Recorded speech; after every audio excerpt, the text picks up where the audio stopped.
How's the royal family? I pray that everyone is doing well. Well, my royal family, early this morning, I had put out a part 2 video about the police terrorizing this family, the royal family, like they always do. And I made a point of making sure that I could dig up as much information as possible.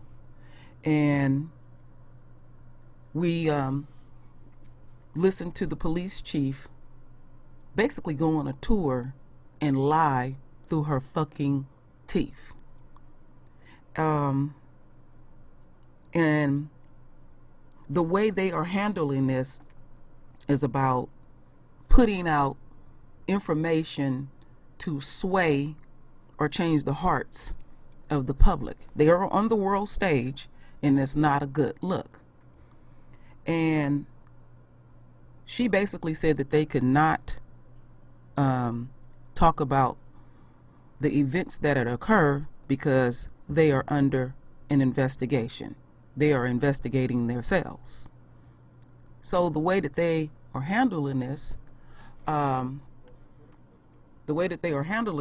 this article here, because I cannot read this to y'all. Y'all see how long this video is first what they did is they put out a 16-page report about the entire unquote incident.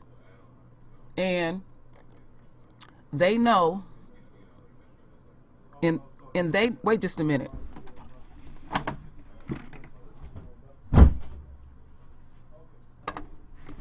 Excuse me for that, my royal family. Excuse me.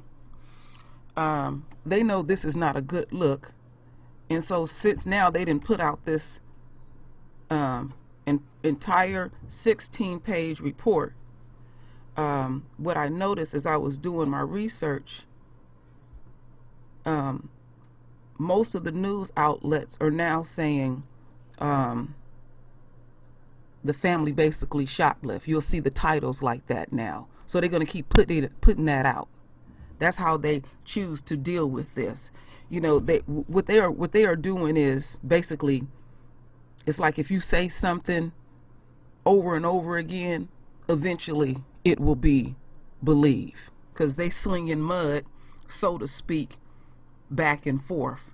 And with the numerous phone calls, emails, or however they're being contacted, they cannot justify terrorizing this family.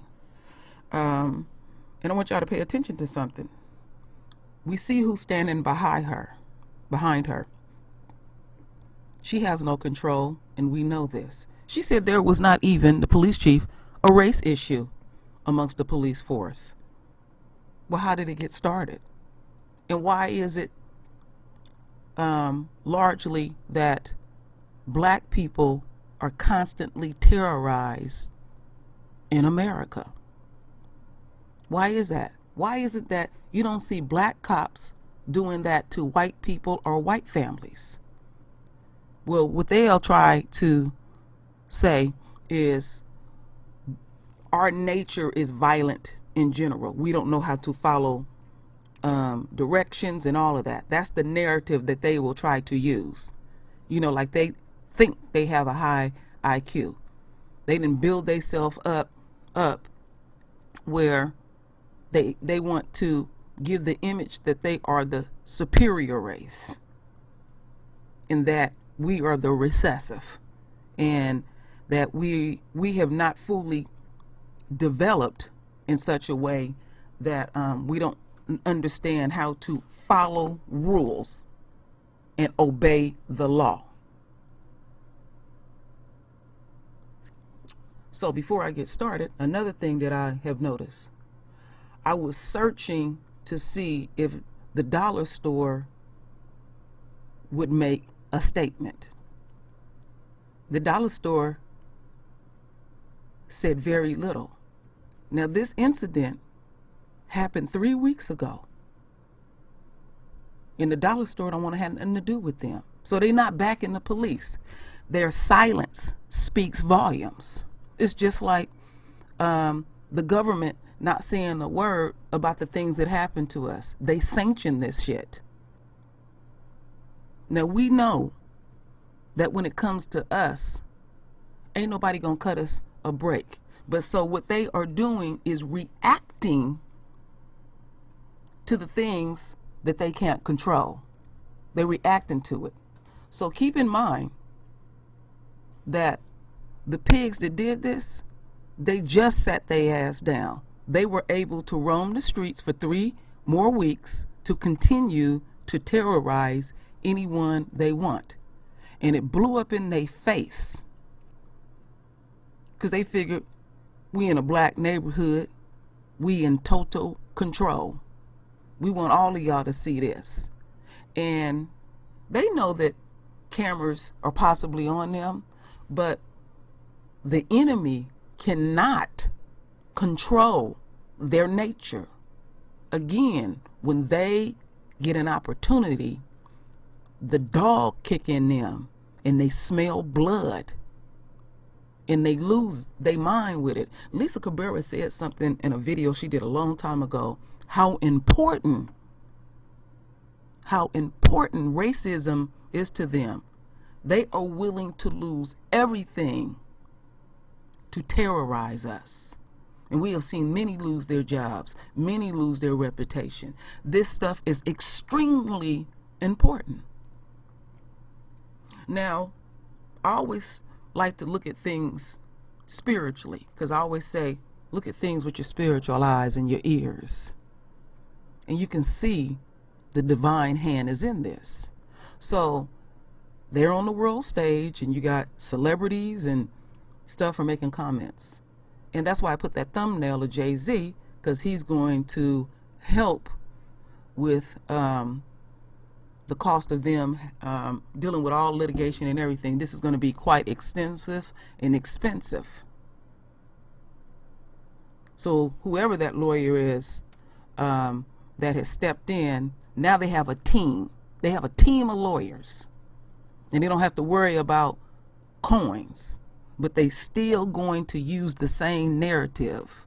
Remember what I said. Now they're just going to keep putting that shoplifting out like this is what they did. So this Sally and the other one, Miss Ann, are going around apologizing. And they say they're being transparent. They have not went directly to the family to apologize to them. This is all about damage control. They don't give a fuck about this family. See, the enemy supporters, you start thinking like Esau. Esau don't even have to tell you what to do because you want to stay in favor with them. So I have laid that out, my royal family. And I know some people be complaining, oh, this video too long. Well, I'm not going to rush through anything. And I often say, wherever it lands, and we need to get a fuller picture of what's going on. So what I have here, my royal family, is the entire 32-minute press conference.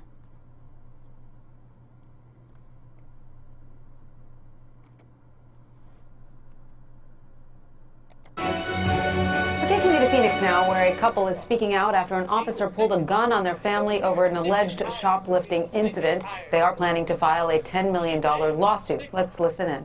But that's not good enough. We need her to be a leader and to use her Harvard Wharton wits and figure out how to rewrite policy so police officers can actually be fired in the city of Phoenix when they violate people's civil rights. On Tuesday, this family will be joined by Edward Brown, by the survivors of Jacob Harris, by Edgar Castro and his family, by the family of Michelle Cusseau, by any number of people who have been killed or harmed by Phoenix police, victimized by them. We will be at the mayor's meeting on Tuesday, not to attend it. That meeting is a sham as well. It is a farce. The family said it feels like it is a farce of a town hall.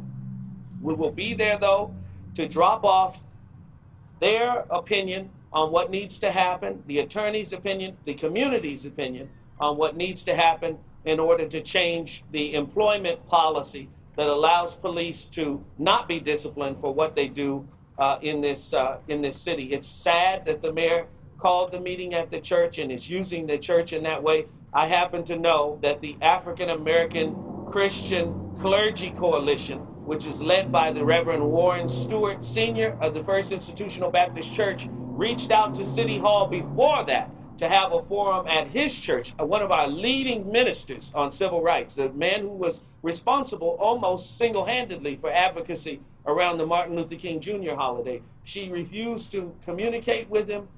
She undermined their efforts to bring peace in the community. And obviously, you'd have to ask her why she doesn't like Warren Stewart. I mean, everybody likes Warren Stewart.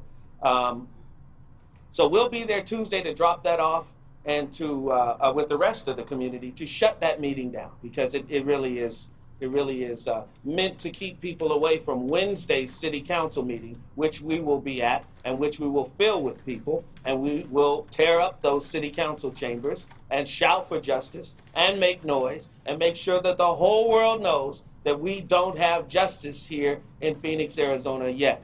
I'm trying to move as quickly through this stuff as I can. The mayor lied to you all. She put out a statement and made statements that all police will have body cameras in August. That's been widely reported by many of you. That is not true. What in fact she's doing is making sure that all of the precincts have cameras. There's a difference between being able to say that every precinct has some cameras and all Phoenix police have body cameras. So in August, all of our police will not have body cameras. The city just got through navigating the budget process. There was no procurement for body cameras. They haven't done a damn thing that this community has asked them to do in terms of reforming the department, including the purchasing of body cameras and data storage and everything that goes along with that.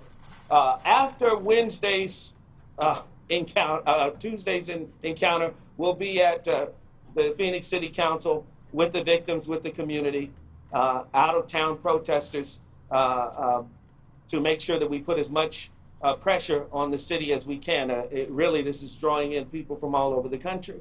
And Thursday, we will be having a mass action here in the city, thanks to the help we're getting from National Action Network, from Rainbow Push, from everybody, from Jay-Z's Rock Nation, from all of these organizations, the Justice League, everyone who's reached out to this family, Harry Belafonte, Oprah Winfrey's people, the whole of black leadership, celebrity, sports, music, politics, community, the church, has put their hands around this young couple because of the absolute injustice that they've endured. And Thursday, Phoenix will feel it. In fact, not to get too far into next week, but I believe on Monday of next week, we'll be announcing a boycott of the city of Phoenix by many of those artists and businesses until the city changes their policy and does right by this family in terms of what they're seeking for justice. And then lastly, today we will have some commentary from Aisha and from Drayvon and from the attorneys, and I may have a thing or two to say about it as well. When they had this encounter, police accused her of having a gun. She was holding two babies in a similar outfit, and they accused her of being armed. We want to know the information that the city has regarding the officer who searched this woman and why a female officer wasn't called there to search her, and why they didn't wait to search her until the lieutenant came. If they thought she had a gun, she obviously was searched. We want to know, we want them to tell you the truth if they can, and we'll see if they can. With that, I'll turn it over to Sandy Slayton, then Mr. Horn. We'll hear from Aisha and Drayvon, and we'll certainly take questions today. Sandy. Thank you. Well, I, along with my partner Tom Horn and the law firm of Horn Slayton, we are representing this family, and we are very proud to do it. First of all, does anybody have any questions for me before I speak? Are there any questions at all?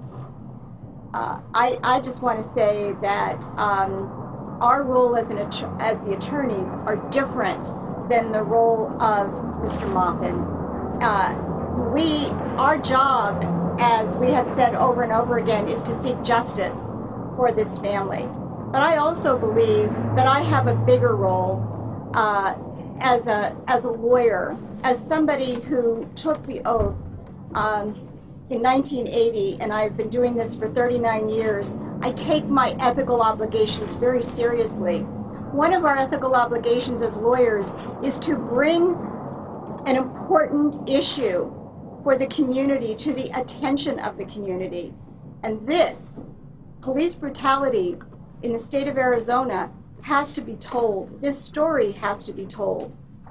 Wherever evil is happening in the world and totalitarian regimes develop, it's always because the world doesn't know. So first of all, I thank all of you who are here to hear this story, because that's the most important thing that can happen.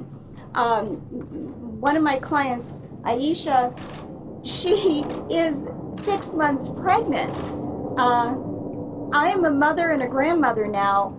My daughter just had a baby in November. I can't imagine her being thrown into a police car head first, 6 months pregnant. It wouldn't be tolerated. It wouldn't be tolerated if this had happened, I believe anyway, to a mainstream person in our society. And it seems to be tolerated in Arizona. We just learned that a female officer did not search Aisha. A male officer searched her. Why? That's outrageous. It's hard enough to be 6 months pregnant in 100 degrees, but to be 6 months pregnant with a baby in your arms and to be and have a gun pointed at you and the baby and be told to put that baby down on 100-degree ground, that's truly barbaric. And so the country has to know what happened. And the video says it all. I'm not saying anything that wasn't in the video. And I will also say we cannot forget the other brutality cases in Phoenix. They are police brutality cases. We're also representing Edward Brown, who was literally gunned down, shot in the back, and now faces criminal action for what should be the other way. He's really the victim. So the world has to know about this too. And the many other African-American men and women who were literally murdered by the police. I do have faith in the police chief. I take seriously that she got on and apologized. I think that's hopeful. And that's the first thing that has to happen. I also thank the mayor. But again, it's not enough until this stops. Why are the policemen still working? Why are they not suspended? Why is there not action taken? This is going on and on and on. And the only reason this case, I believe, is getting attention, I think this happens every day, every hour in America. But there was a video of this, and thank God there was. And now maybe everyone will start believing us when we talk about these cases. Thank you. Does anybody have any other questions? Okay. Hi, I'm Tom Horn. We get asked a lot why we did a $10 million notice of claim. And the reason is because of the physical brutality involved. Our clients were compliant 100% of the time.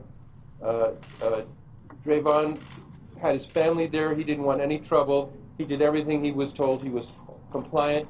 The policeman came with a gun, yanked him out of the car, put him on the ground, his head on hot asphalt, handcuffed him too tight, yanked him up, closed the door by hitting his head against the door, put him up against the car, kicked his leg so hard that he's limping now and can't do his work that he was doing at a warehouse that involved lifting, then punched him in the back for no reason hard, and then when he was put in the police car, here's a man who wants to be protecting his family and he had no ability to protect them, watching them being cruel to uh, to the mother of his children and to his children. They took them out of the car in a headlock. They wanted her to put the baby on the ground. She wouldn't do it because she couldn't walk, and so she ended up giving it to a stranger who she trusted more than the police officer. And then she was thrown headfirst into the police car. Because of this physical brutality in a case where the individuals were 100% compliant all of the time with no excuse for it, is the reason that we've made a $10 million notice of claim. At this time, we will hear from Mr. Ames and from Ms. Harper. There'll be some additional remarks, and then we'll take questions.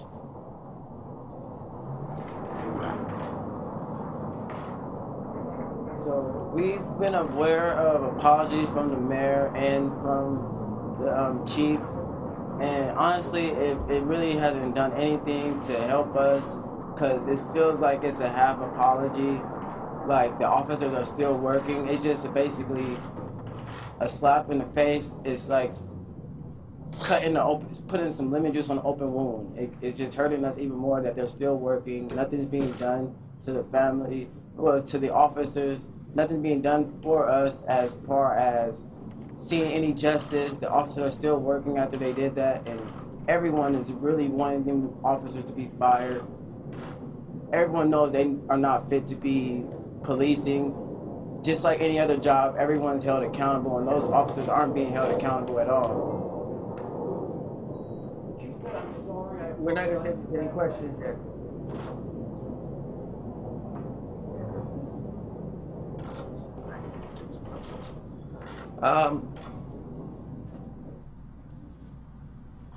Honestly, they never did apologize to the family. Getting on TV after you've run someone through the mud and tried to demonize and incriminate them and justify what we all saw, the unjustifiable, you really ought to pick up the phone.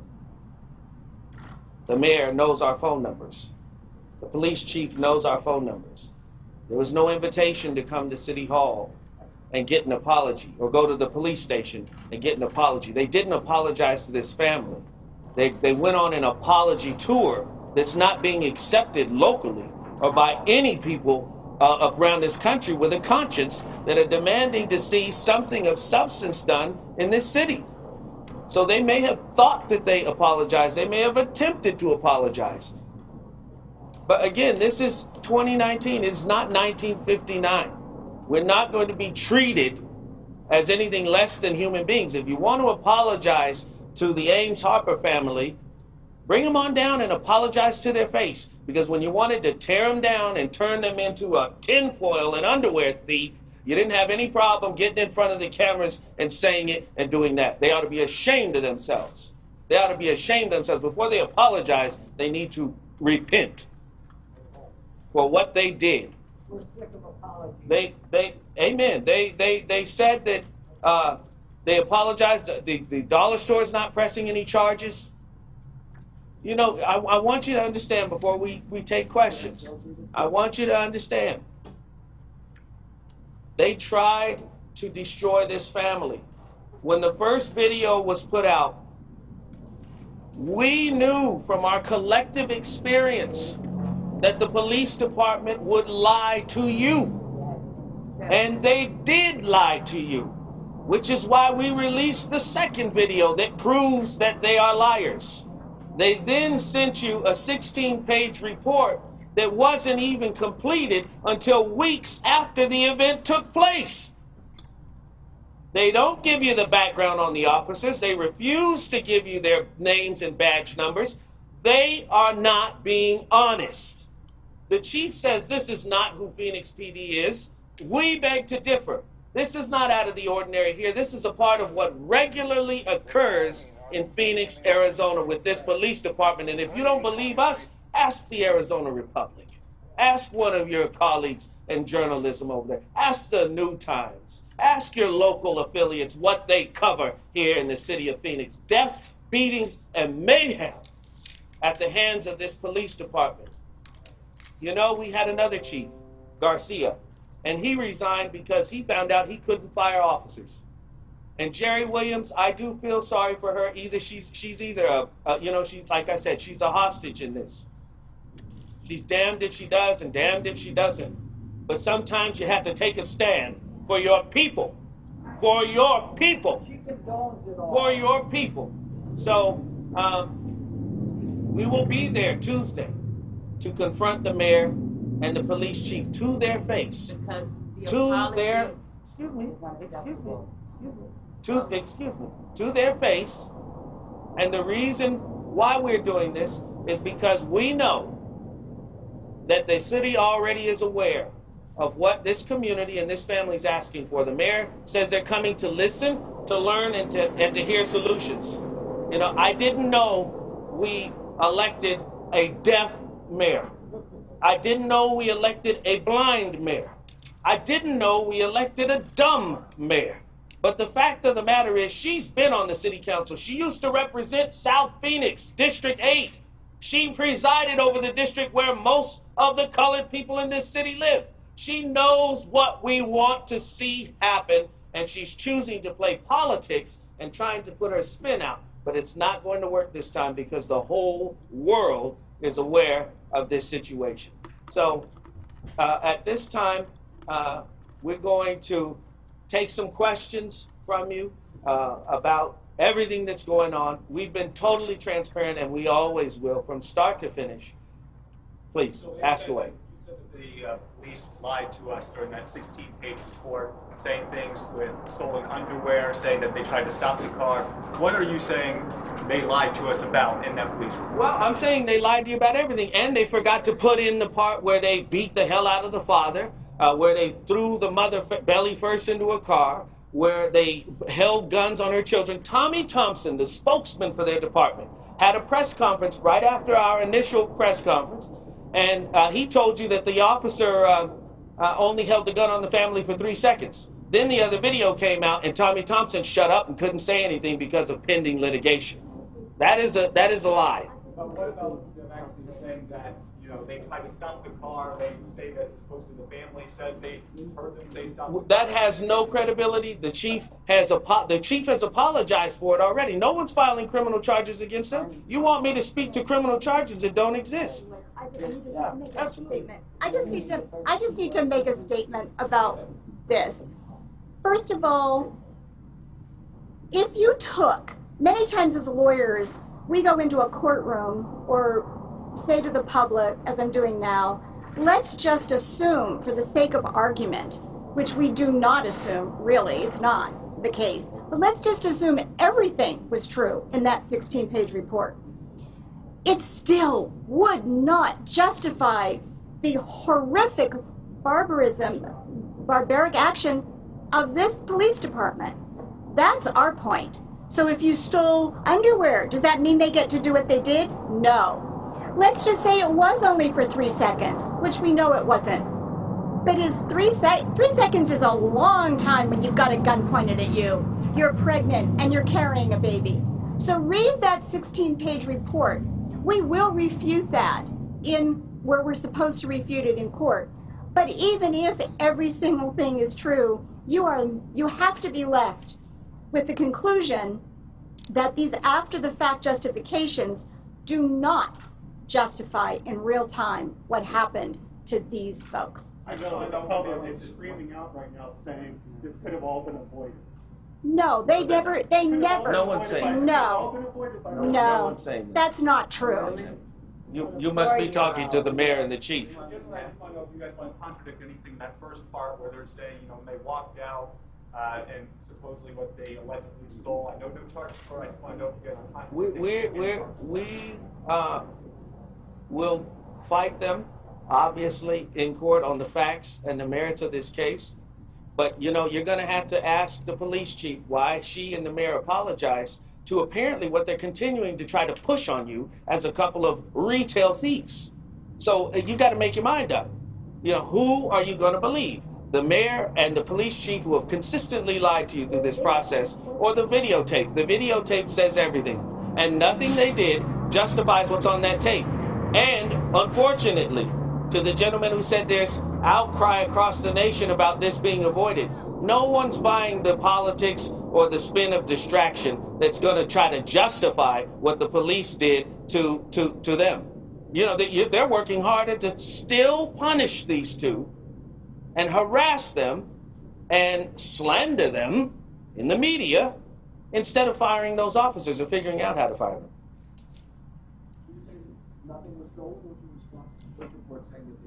I totally stand by that the doll was taken, and the 4-year-old, they know where she's at. If they want to come arrest her, have at it. I'm not speaking to any of that. What I'm saying to you is this: Family Dollar is not pressing any charges. The police have not charged them with theft. That's what I'm saying. These are innocent people. These are innocent people. But even if they sold every damn roll of tinfoil, even if he stole 10 packs of underwear and a partridge in a pear tree from Family Dollar, it does not justify what we see on that tape. I have a question for Ms. Harper. So we've all seen the video. What was it like in that situation? It was very terrifying for me and my children. It was very terrifying for me and my children because they never been through nothing like that, no type of situation like that, especially where they had guns pointed at them. And I always taught my daughters to depend on the police if something's happening. But she had to find out herself that they cannot depend on the police, which is a very sad situation because my daughter is terrified to this day of the police. Wet the bed, she wakes up in the middle of the night crying. Like my 1-year-old is so attached to me, I literally can't go nowhere without her. Like she's probably at home crying now waiting on me because they're terrified, traumatized. So in the middle of that confrontation, how did you think that was going to end up? I have no idea. I thought something bad was going to happen to me and my children at that moment. I thought I was going to be shot, like he told me, in my face, and all types of things. Ms. Harper, we have the last day or since the incident. How are you guys doing? It's still traumatic for you and your family. How Yeah, it's very traumatizing, you know, because like with all of this going on, I still have to see the video. You know, it breaks my heart every time I see the video. I don't like watching it. It still like hurts and haunts me. What goes through your mind when you see that video? I mean, you realize you feel like you could have been killed when you're from there. What goes through your mind when you look at that video? I'd be ready to break down. It's very sad. You know, it shouldn't have happened over a baby doll or wherever the case might be. They want to say, like, it still doesn't justify their actions, period. When was the first time you saw the police actually follow you? Did you ever, at any point between the store and the apartment, We didn't see them until we were turning into our apartments to drop our daughter off. And they still didn't sirens or nothing. Like, we park, keys out the ignition, he runs up to the driver's side of the door. That's when we see him there for us, basically. Is there anything you would do differently if you could do it over again? No, I didn't do anything wrong, so it's nothing I'll do differently. It's things they should do differently, not I. Any additional questions for Mr. Ames, counsel?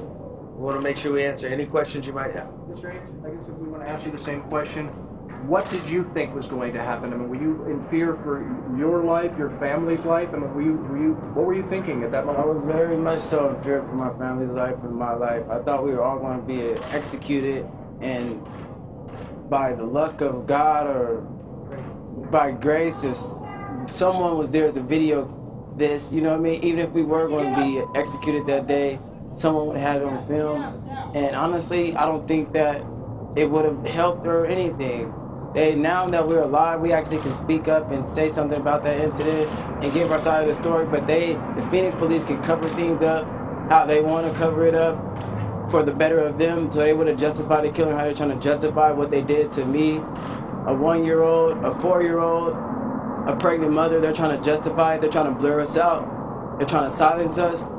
And people are thinking that's okay. People are falling. That's not okay. That's hurting us even more. And it's already traumatic. I haven't been able to sleep at night. I stay up all night and it just keeps flashing back. The gun, a barrel being pointed at my face. I just keep getting that same image over and over and over.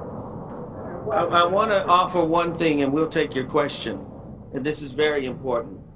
From national civil rights organizations, I've made a commitment to say this in your presence with him.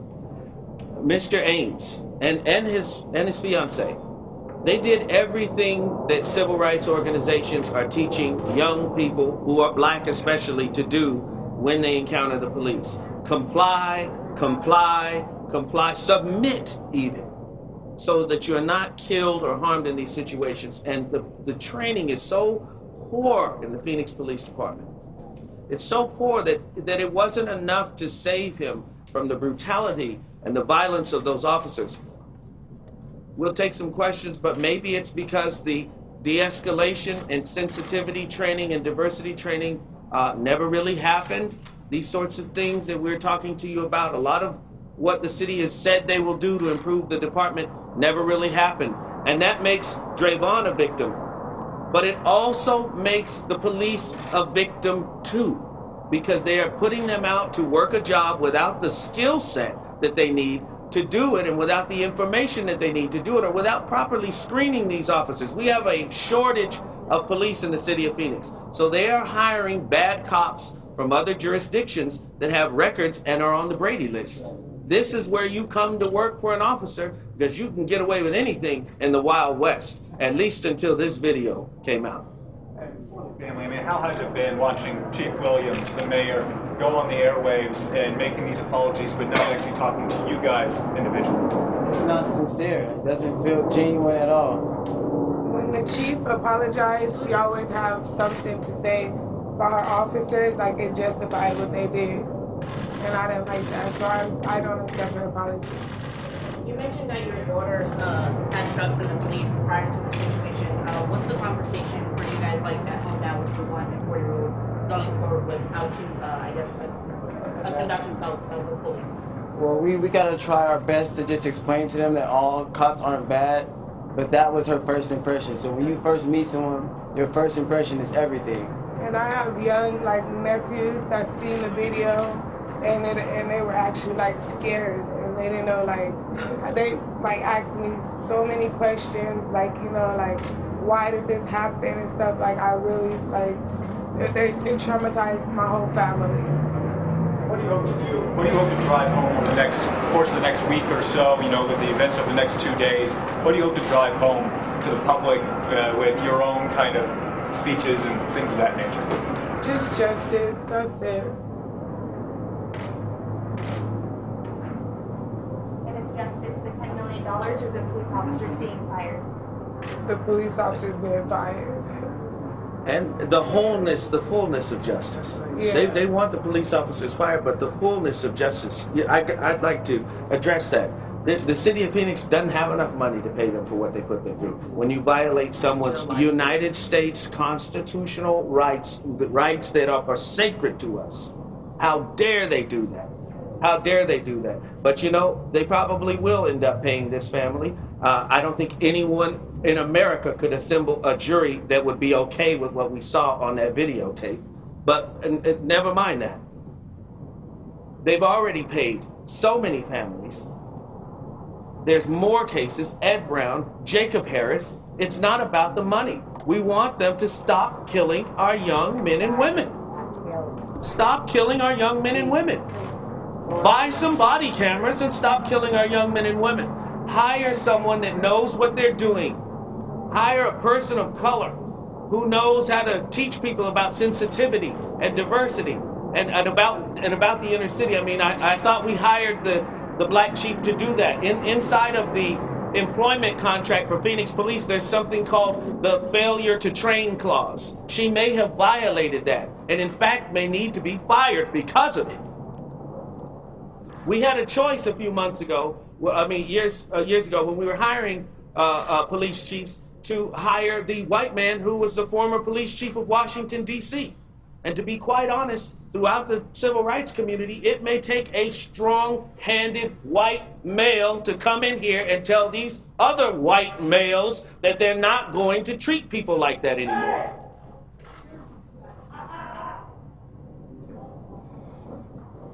more questions?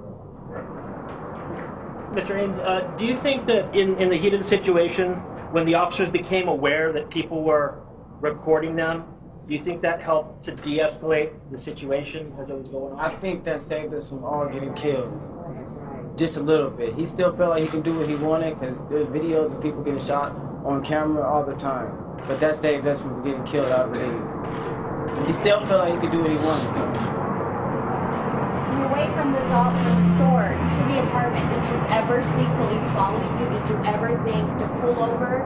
No. Did you in fact throw that underwear out the window? No. I did not. That's no. the police report. Okay, and there's a lot of lies in the police report as well. I gotta say, I'm gonna let him finish, but you continue to cite a document that is full of lies. You can't hold the police report up as the fact Bible and ask him questions like that. You say, but it's in the police report. But it's okay. What's in that police report? I would like to hear from him what you had to say about what was in that police report. The police report is full of lies, so if you have any questions about the police report, I really don't want to hear them. All right, my royal family, let me take this down I knew my son quickly. could be at risk of certain cancers later. What I want to say first and foremost, my royal family, we see a lot of this brutality that goes on. And normally what we see is the family and they're not really organized. And you see how things went quite different when you had, which is shocking to me, a pastor that's speaking core truth and not this, we're going to pray and forgive them. And if it got a little bit out of hand, he would bring it right back to exactly what we sing. And in the beginning, I had said that that's the narrative now they're going to run with. Well, what was in the police report and the titles now is they basically shoplifters. He kept bringing it back to the point. They can clearly see what's going down, and that doesn't compute in their psyche. They do not think like us. In their mind, there's something that they had to do to provoke this. And you know they telling the truth, because if they had on the sirens when they pulled in the parking lot, the sirens would have been on. They wouldn't have took the time to cut that off. They want to make as much noise as possible and to invoke fear in you. Now, other thing I want to say as I close out, there was a few things that were said that I did not agree with, and I'll just leave it like that. But the overall press conference was on point. It was really on point. And that's just the culture throughout America. And I can clearly, let's get to the divine hand. The divine hand is all in this. And what sickens the enemy is they are being exposed on the world stage of their behavior. And it took it to the point of pointing guns at our royal babies, pointing gun at a pregnant woman, and treating them in the manner that they treated them, unreasonable. Let's not forget, the baby got her arm pulled out of socket. Let's not forget that he demanded that she put her baby on a hot ass ground. And then in this police report, they're gonna lie and say, I fear for my life. He thought the mother had a gun. The shit is old, you lying motherfuckers. The shit is old, real old. See, they were very clear in their intentions. And we need to get clear. And I've been saying this repeatedly. When these type of things happen, it is better to have true leadership that speak core. That speak core. I ain't heard nobody up there talking about we gonna forgive them or anything. They clearly seen the bullshit. And it shows you how stupid the police departments is throughout the United States. Y'all have done this so much, we already know what you're gonna do before you do it. And then the part that gets me is you put they putting more and more black police chiefs, women up front, like, oh, there's a black person, there's no way she can discriminate, or a black person in general. We already know that game. We already know that game. And the last thing I wanted to say, I think, I had someone disagree with me when I said we need to stop showing up for these town hall meetings when shit like this happen. It serves no purpose. They'll talk down to you, and all it is a venting and a purging. You speak volumes when you don't show up, because ultimately what we are doing is asking the very person, the department that always terrorize us, to get their shit right. We don't need them. Y'all just do what y'all need to do. It's bullshit, and it'll always be bullshit. And this is not going to go away. But Phoenix, Arizona, the very place that I was born, y'all got a motherfucking problem. Y'all really do. And y'all did an excellent job of showing your ass. Now, you got a team of lawyers, and you have cost Arizona millions of dollars. And once everything is done, you will not change your nature. Everything that you are doing, Esau and Esau supporters, you're doing exactly right. So my royal family, the question that I ask, what do we need to do? What do we really need to do? Think about what I'm saying. I know some people don't like what I'm saying. I'm not going to sell no fantasies over here. Not a damn thing is going to change. They're going to smooth over some shit. And what they don't like is being called on the carpet. Because trust and believe, the people that is jaw-jacking, they fully agree. They fully agree with all of it. And our young king said something that was quite profound. He said if they would have killed us, that would not have changed anything. We just would have seen it. But this time, they lived through it. The divine hand is all over this. So I'll leave it there, my royal family, and I'm going to report everything that I can report. So my royal family, render your voice in your beautiful divine words. And as always, my royal family, I thank you for your love. I thank you for your support. And with that said, Ashe.